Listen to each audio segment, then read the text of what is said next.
O anak, magluluto na ako ng ulam natin. Anong gusto mong ulam? Pinakbet? Ayoko ng gulay na. Ayoko yung pinakbit na yan.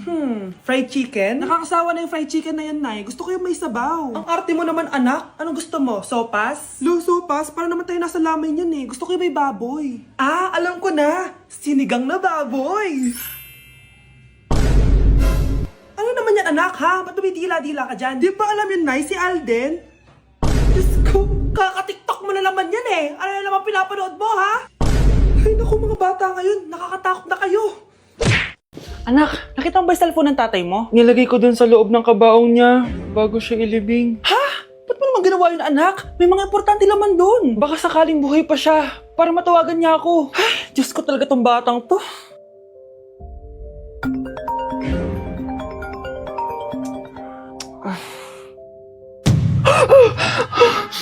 Matawag si tatay. Nay, kailangan natin pumunta sa sementeryo. Tumawag sa akin si tatay. Anak, pwede ba? Wala akong oras makipagbiruan sa'yo. Marami pa akong tatapusin trabaho. Pero Nay, Pag di ka pa tumigil, kukunin ko yung cellphone mo.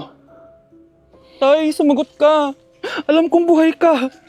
Sa lahat ng pwede kong makita, ikaw pa talaga. Jessica, tinatawagan ko lang tatay ko. Nababaliw ko na talaga, no? Patay na tatay mo, di ba? Baliw. Hindi, buhay siya. Ito tandaan mo. Kapag hindi ka pa tumigil sa kabaliwan mo, susunod ka na sa tatay mo. Sinabihan akong baliw ni Jessica tapos sinaktan niya ako. Totoo naman, di ba? Nabuhay ka.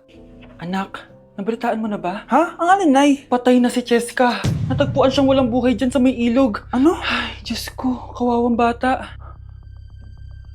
Tay, sumagot ka na please. Ikaw! Ikaw ang pumatay sa anak ko! Ano? Eh siya nga to ng away sa akin eh. Ikaw ang huli niyang kasama. Tandaan mo to. Isusunod kita sa tatay mo. Tay, hindi ko na alam gagawin ko. Sinisisi ako ng nanay ni Jessica sa pagkamatay ng anak niya. Natatakot ako. Anak, yung nanay ni Jessica. Oh, bakit nay? Pinatay daw. Binitin sa may puno. Ano? Nakakatakot na dito sa barangay natin, anak. Sinong pumapatay sa kanila? Nay, may tao. Sino po sila? Magandang araw po. Ako po si Detective Jason. Ako ang may hawak sa investigation case sa pagkamatay ni Cheska at ng kanyang nanay. Bakit kayo nandito? Dahil dito,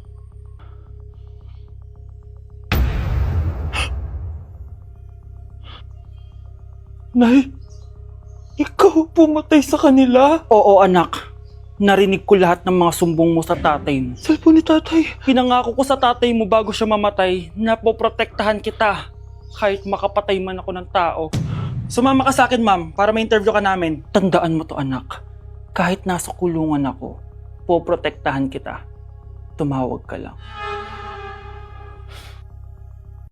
Anak, Oh, Nay, gising ka pa? may ibibigay lang ako sa'yo. O eto, good luck to ha. Dreamcatcher to, Nay ah. Oo anak, ang sabi nila, magsabi ka lang ng wish mo dyan, matutupad. Malay mo naman, di ba? Thank you, Nay. Dreamcatcher. Matry nga to. Sana maging top 1 ako sa klase namin. Anak! Congrats! Bakit po, Nay? Ikaw daw ang top 1 sa klase nyo! Totoo ba, Nay? Totoo nga to.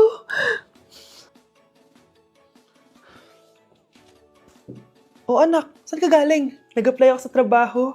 Ayoko naman maging pabigat sa inyo habang buhay. Sana makabawi na ako sa inyo. Ba't di mo nalang i-wish yan sa Dreamcatcher? Malay mo naman, di ba? Oo nga no, Nay. Nay! Tanggap na ako sa trabaho! Ang laki pa ng sahod ko!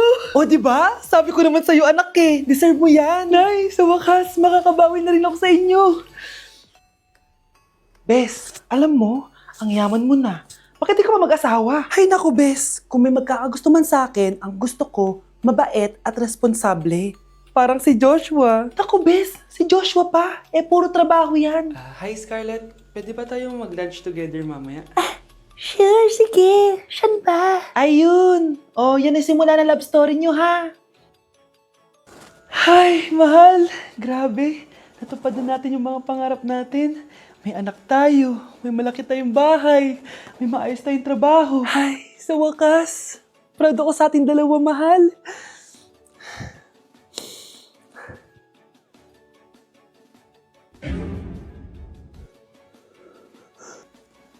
Mahal? Ayan, bilisan mo! Burin mo na! Nay, alam mo, adik ka na dyan sa pinapanood mo. Eh, kasi naman anak, nakakahook tong batang Quiapo. O siya na, Nay, sa kwarto muna ako, ha? O sige na anak, tapusin ko lang to, ha? Ala, yan yung mga kalaban! Bilisan mo! Saan yung kumakatok? Wala namang tao, ha?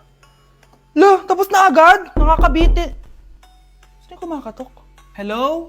May tao ba dyan? Nay, may narinig ka bang kumakatok? Oo anak. Eh parang wala naman tao sa labas eh. Nay, minumulto na ata tayo. Sino yun? Anong gagawin natin anak? Lalabas ako anak. Nay, wag please. Deliver. Ay!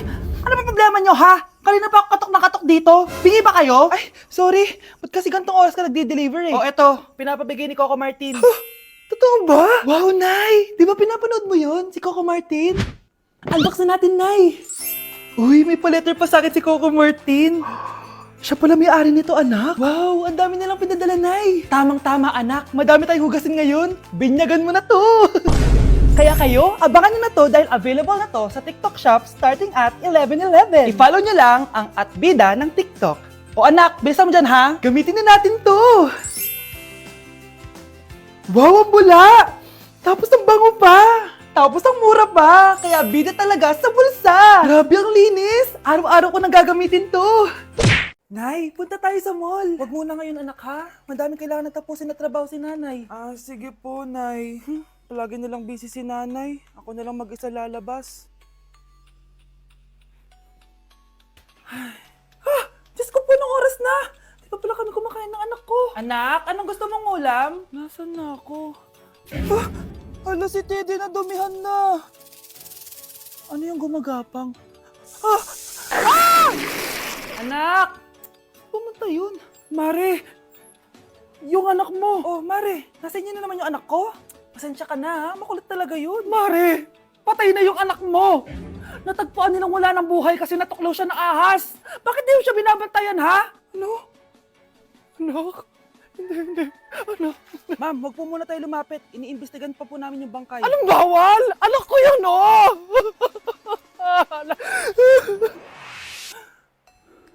Nay, punta tayo sa mall. Anak, buhay ka. Sige anak, labas tayo. Punta tayo ng mall. Yay! Pumunta kami ng mall. Oh anak, nag-enjoy ka ba sa mall? Opo, Nay. Nag-enjoy talaga ako. Kaso, nagugutom na ako, Nay. Kumain ka na, anak. May tira pang pagkain dyan sa lamesa. May aasikasuhin lang ako trabaho, ha? Sige po, Nay. Ang sarap! Salamat naman at nabuhay ang anak ko. Anak, tapos ka na ba Anak! Anak! Anak! Ayoko mawala ka ulit sa akin! Nay, punta tayo sa mall. Bumalik na naman ako. May sumpa ata tong kwintas na to. Kailangan kitang itapon para tumigil na tong sumpa na to.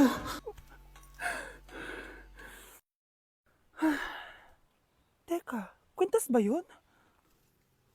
Sino naman nagtapon nitong magandang kwintas na to? Sayang. Akin na lang. Ano matawag? Hello? Hello ma'am, kayo po ba yung nanay ni Samantha? Nabangga po kasi siya. Kailangan Ano? pumunta dito sa ospital. Nasagasaan anak ko! Dok, bakit ka meron neto ha? Bakit may picture ka ng nawawala akong anak? Hindi mo ba talaga ako naaalala? Hindi. Sabihin mo sa akin, buhay pa ba ang anak ko? Umalis ka na. Marami pa akong gagawin. Buhay pa ba ang anak ko? Oo! Buhay na buhay ako! Ako ang anak mo na iniwan mo sa palengke dati! Nagtataka ka? Isa na akong trans ngayon. Alam mo, buti na lang may mabait at mayamang pamilyang kumukup sa akin. Kaya maganda yung naging buhay ko. Tingnan mo, naging doktor pa ako. Kaya salamat sa'yo at iniwan mo ko. Anak, hinanap kita. Umasa ako na babalik ka. Hindi na importante yan. Ayaw na kita makita at hindi na kita kailangan. Kaya umalis ka na! Hello po. Kamusta po yung pasyente? Dok, si nanay naman yung nagkasakit. Kamusta na siya?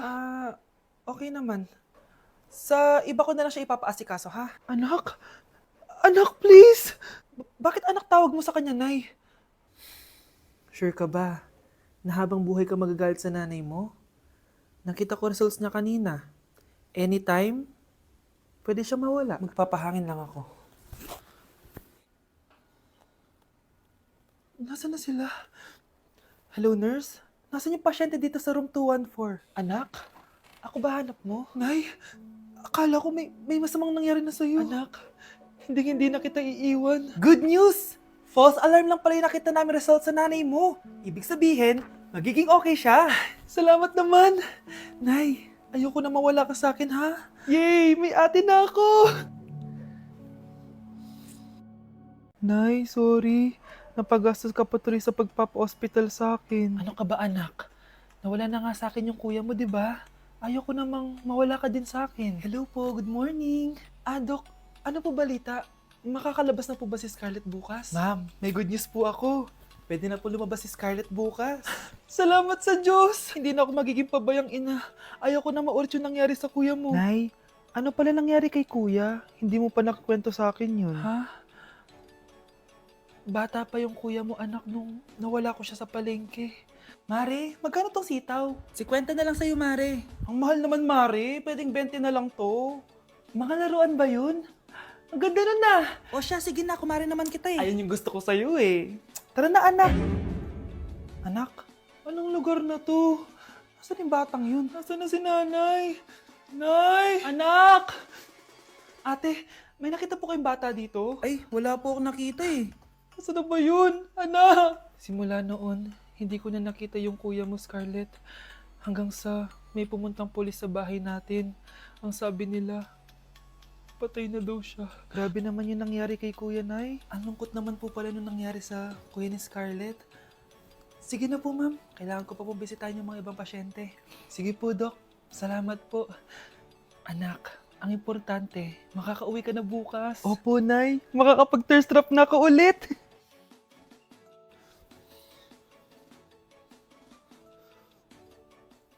Anak, tara na, uwi na tayo. Nay, may pinapabigay pala si Doc sa'yo. Oh, ano naman kaya to?